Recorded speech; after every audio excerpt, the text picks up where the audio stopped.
Okay, we continue with the canning process. Okay, so in this slide you can see there are two separated processes meant for canned tuna in oil. Okay, so perbezaan antara cut dan juga flaking ni adalah cut ni selalunya kita potong ikan, seperti contohnya ikan tuna kita potong kepada smaller chunks, kepada potongan yang kecil. Dan untuk flaking ni selalunya khas untuk tuna flake lah, di mana kita setelah kita masak ikan tersebut ataupun kita rebus, kita flakekan isi ikan itu dengan menggunakan gerapu ataupun beberapa peralatan sehingga isi dia akan hancur. Kalau kamu pernah nampak tuna tuna flake yang selalu dijual dalam tin untuk kita sapu pada roti itu contoh dia lah. Okay, so boleh lihat sendiri untuk cut dan juga flaking processes. Okay, untuk cut kita potong tuna tersebut, kemudian kita fill tuna chunk and salt into cans, hot filling of vegetable oil, kemudian kita pergi kepada proses exhaust. Exhaust ni adalah proses di mana kita hilangkan oksigen dalam yang ada pada makanan tersebut. Okay, and then steam ni kita letak ikan tersebut ke dalam tin, and then retort ni kita kedapkan dia, maksudnya kita tutup dia, and then baru kita pergi kepada proses penyujukan, cooling dan juga labeling. Untuk flaking dia lebih kurang sama jugalah dengan proses cut tadi itu. Untuk memberikan gambaran yang lebih supaya kita lebih mudah faham, kita lihat satu video lah, saya ambil daripada YouTube. So hopefully you guys can better understand lah how this process works.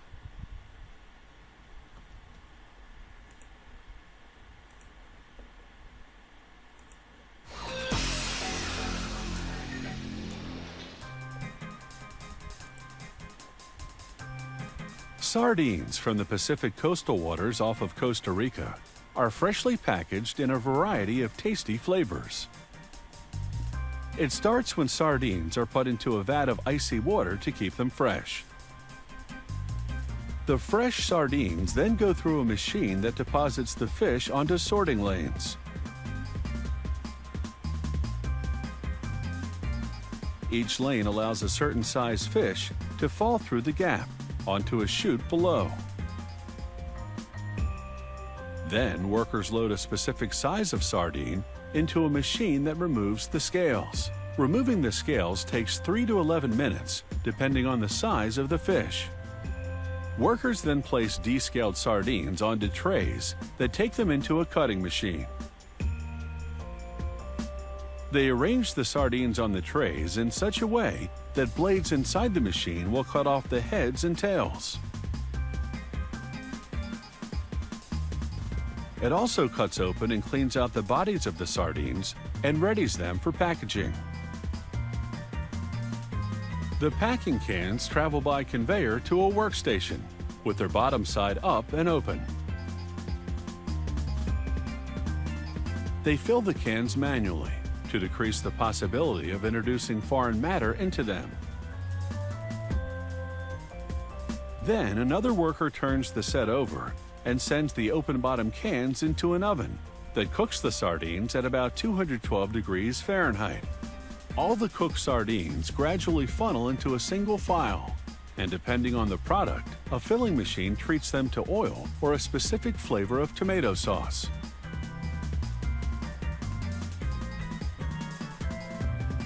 The filling machine overfills the cans with sauce, but a flute hidden inside the machine removes just enough sauce to put the lids on properly.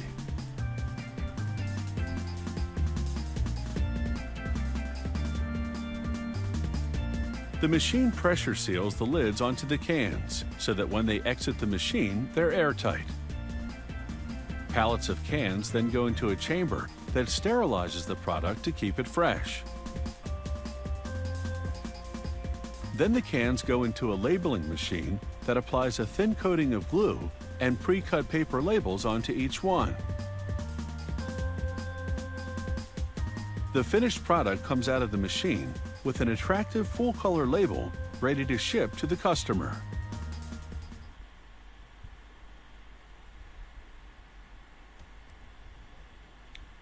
Okay, so itulah proses pengetinan berlaku lah. So macam mana? Bila kita tengok proses tadi itu, macam kita boleh dapat gambaran jelaskan macam mana proses ini berlaku, walaupun kita tidak dapat tengok di depan mata kita, tetapi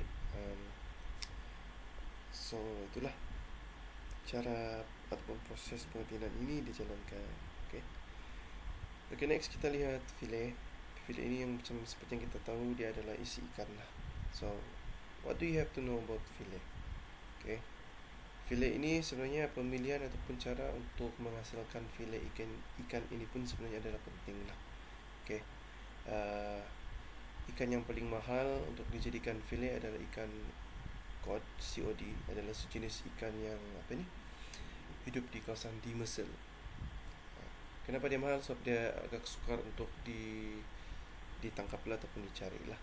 Dan selalunya dalam industri pemprosesan makanan ataupun restoran pun, terutamanya negara-negara orang putih pun seringkali menghidangkan makanan dengan menggunakan filet daripada ikan cod ni. Jadi selalunya penghasilan ataupun pembuatan filet ini harus dilakukan dengan cermat lah, di mana bila kita potong ikan tersebut, ada bahagian-bahagian yang penting lah untuk dijadikan filet. Sebagai contohnya, bahagian paling tebal itu dia punya harga lagi mahal lah berbanding dengan filet daripada bahagian bawah perut ikan itu, sebab dia punya isi itu semakin lama semakin nipis ke arah bahagian perut ikan.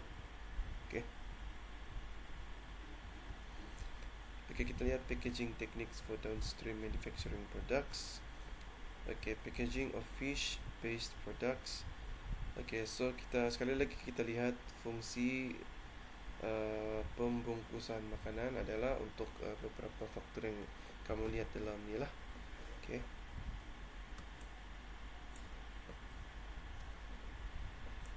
Dalam ni protection, containment, information, convenience, storage, transportation, dan juga untuk contribute to profit making lah, untuk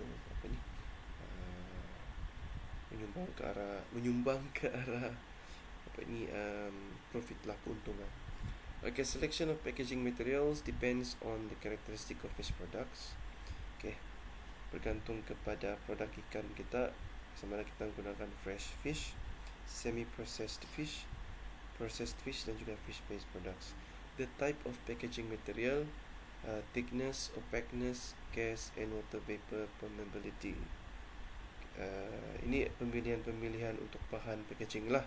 Kita kena lihat faktor-faktor seperti jenis material yang kita gunakan, ketebalan dia, gas, dan juga ketelapan uap-uap air. The suitability of the food products with the processing method and storage, for example, chilled and frozen storage, packaging, gas, flushing, recoating. Semua proses tu kita kena ambil kira lah, faktor-faktor yang perlu diambil kira untuk pemilihan bahan atau material untuk packaging. Okay, packaging system of fish products. Several methods commonly used in packaging fish products, such as ordinary packaging, gas packaging, vacuum packaging, skin packaging, and shrink and stretch wrapping. Okay, the packaging techniques usually using reduced oxygen packaging method. So ini adalah teknik packaging yang selalunya digunakan lah, reduced oxygen packaging method. Okay, so apakah itu reduced oxygen packaging? Dia adalah satu teknik packaging di mana kita remove oxygen daripada package tersebut. Kita hilangkan oxygen, displacing and replacing oxygen. Lepas kita hilangkan dan kita gantikan oksigen dengan another gas yang lain lah, ataupun kombinasi gas-gas. Or controlling the oxygen content to a level that is below what is normally found in the surrounding atmosphere.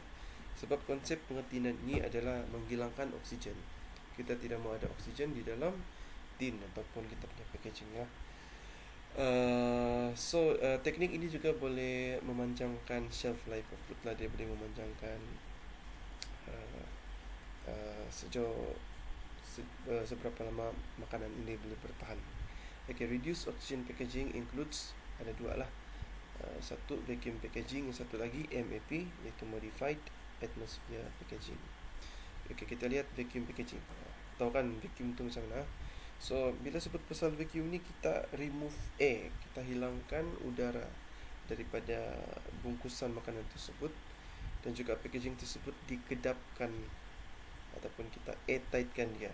Okay, kita hilangkan udara so that the vacuum remains inside the package, supaya dia berada dalam keadaan vacuum, di mana tekanan udara sangat rendah di dalam packaging tersebut, sebab tidak ada oksigen. Macam kamu lihat dalam gambar ni kan, kita kedapkan bungkusan tersebut, kita vacuumkan dengan menghilangkan oksigen sampai dia, kalau kamu tengok dalam gambar ni, dia tidak ada udara lah dalam packaging tersebut. Okay, what is vacuum packaging tu sudah saya beritahu tadi. Process of removing air, kita hilangkan, kita singkirkan udara dalam food product tersebut. Okay, dan juga kita kedapkan produk tersebut lah. Kenapa kita pilih vacuum packaging? To extend shelf life, untuk memanjangkan lagi tempoh jangka hayat dia of any fresh perishable product by 3 to 5 times is normally refrigerated life. Bila kita gunakan vacuum packaging, dia punya jangka hayat untuk bertahan adalah 3 hingga 5 kali lebih tahan lama berbanding daripada ikan yang kita letak di dalam peti sejuk dan kita simpan. Okay. Merupakan kaedah packaging juga, di mana kita hilangkan, ini balik-baliklah kita sebut sini, kita hilangkan ataupun kita singkirkan udara ataupun oksigen di dalam kontainer ataupun packaging tersebut lah. Vacuum packaging reduce atmospheric oxygen. Bila kita gunakan teknik ini, kita boleh mengurangkan tekanan atmosfera oksigen yang ada di dalam packaging tersebut, dalam food product tersebut. Sekaligus dia menghadkan pertumbuhan aerobik bakteria ataupun kulat. Preventing the evaporation of volatile components, dia menghalang penyejatan komponen-komponen yang boleh meruap. Okay, and then the purpose of the air removed is to extend the shelf life. Fungsi konsep kita ingat saja ni lah, kita hilangkan oksigen di dalam food product tersebut. Kenapa? Sebab kita mahu extend dia punya shelf life, kita mau panjangkan jangka hayat, kita mau buatkan dia lebih tahan lama lah. Dan selalunya kita gunakan vacuum packaging ni untuk dry food, jenis makanan kering. Okay, why vacuum packaging method is suitable to pack food product? Kenapa?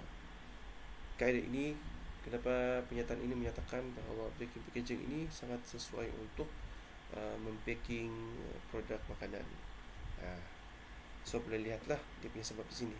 Sebab dia boleh increase shelf life, boleh meningkatkan jangka hayat, dan ke sealed barrier from external elements. Bila kita seal barrier, kita ada rintangan. Macam mana rintangan tu boleh wujud? Dengan seal. Seal tu adalah bahan yang kita gunakan untuk kedapkan produk tersebut lah. So bila kita kedapkan, bila kita seal benda tersebut, dia external elemen luaran tidak boleh mencemarkan food product tersebut lah. Dan juga sebab yang ketiga adalah taste lah, dia punya rasa. Okay. By sealing your food and removing air, the flavors, texture and moisture of the food will be retained. Kita boleh mengekalkan rasa, tekstur dan juga kelembapan yang terdapat di dalam makanan tersebut bila kita gunakan vacuum packaging ni lah. Sekaligus kita dapat mengekalkan nilai nutrisi yang terdapat pada makanan tersebut. Itu dia punya advantages lah, dia punya faedah-faedah, kebaikan menggunakan vacuum packaging untuk food product. Tapi sebenarnya ada juga dia punya keburukan lah. So what are the advantages of choosing vacuum packaging method for food product? High cost to repair machine. Sebab bila kita gunakan vacuum packaging ni, kita menggunakan mesin. Jadi bila ada kerosakan mesin tersebut, kita terpaksa membelanjakan kos yang sangat tinggi lah untuk memperbaiki ataupun menyelenggara mesin tersebut. And then not all products are suitable to use in vacuum packaging. Bukan semua produk sesuai untuk menggunakan vacuum packaging ini. Sebagai contohnya, bone and products that can easily be destroyed when pressed, like biscuits. So kita boleh lihatlah, mungkin ada ramai saya rasa yang belum pernah nampakkan mesin yang kita gunakan untuk vacuum packaging. Seperti saya juga, so kita sama-sama kita tengok. So ini adalah mesin untuk plastic bag nylon. Begini rupa dia lah. So this is how it looks like. And then ini adalah mesin untuk aluminium foil. Ini kita masukkan aluminium foil ni ataupun plastic bag ini. Lepas tu kita tutup. Kalau kamu boleh nampak ini, this is the shutter lah, ataupun lid. Lepas tu dia akan seal di hujung setiap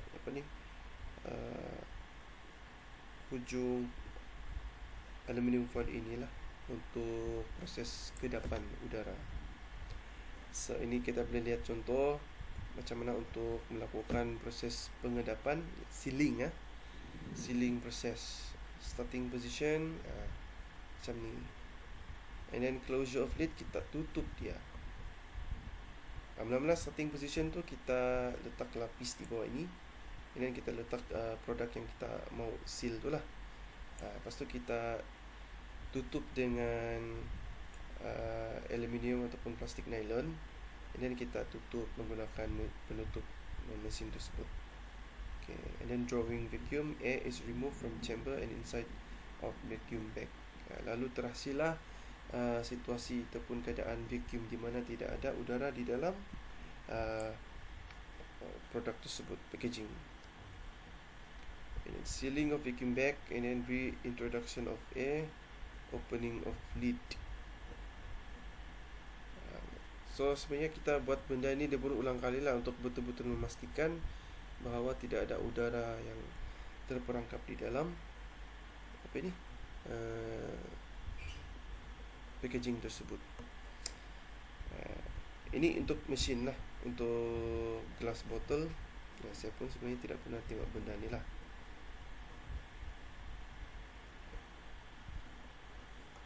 Tapi if you guys want to know more about how does it look like, you can always check out lah di Google, di YouTube, semua pun ada. Ini prosedur untuk pembotolan. Setting the percentage of air to be released. Use bottle glass was clean, and then fill the products, and then put the lid on the bottle nozzle, and then the next process is part of the machine that serves to suck the air out. Kita hilangkan udara, and then baru kita tighten the lid of the bottle. Kita ketatkan penutup botol tersebut. Procedure of can packaging ni kita sudah tengok tadi kan, so lebih kurang sama jugalah. Seterusnya gas packaging ataupun modified atmosphere packaging, MAP. When the proportion of air in a package is reduced, the oxygen is totally replaced, or when the proportion of other gases such as carbon dioxide or nitrogen are increased.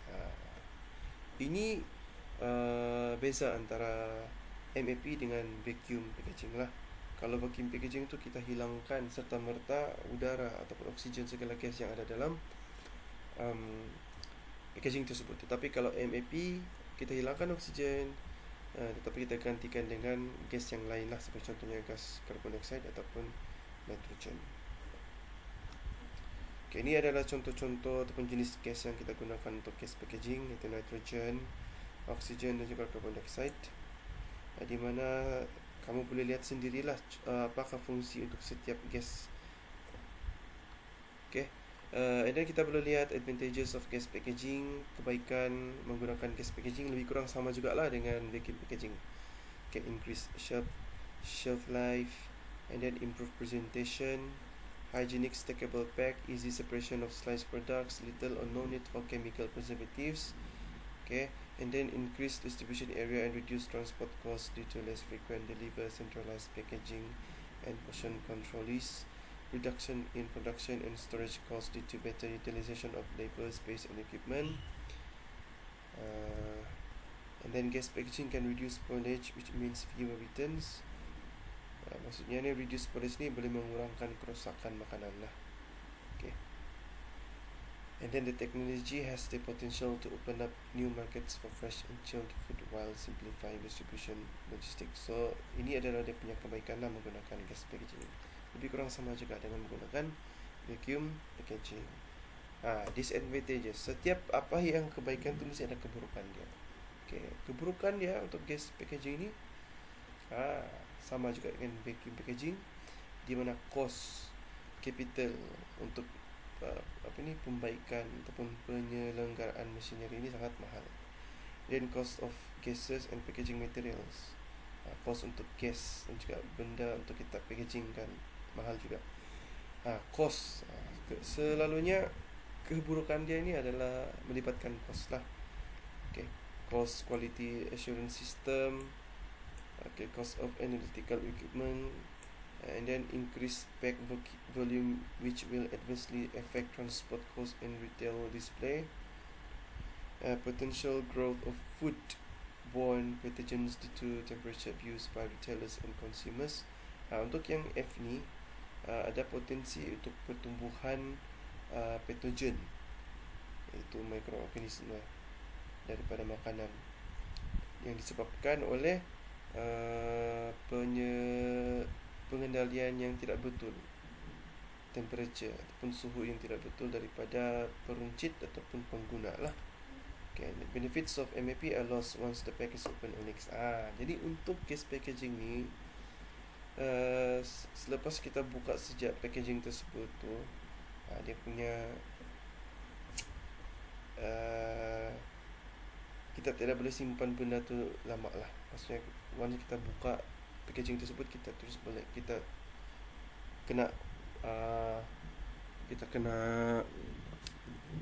masak terus, tidak boleh simpan-simpan. Dan lebih-lebih lagi kualiti makanan yang menggunakan teknik gas packaging ini, kalau ada kebocoran, dia sekaligus akan merosakkan makanan di dalam tu lah. Okay, thank you.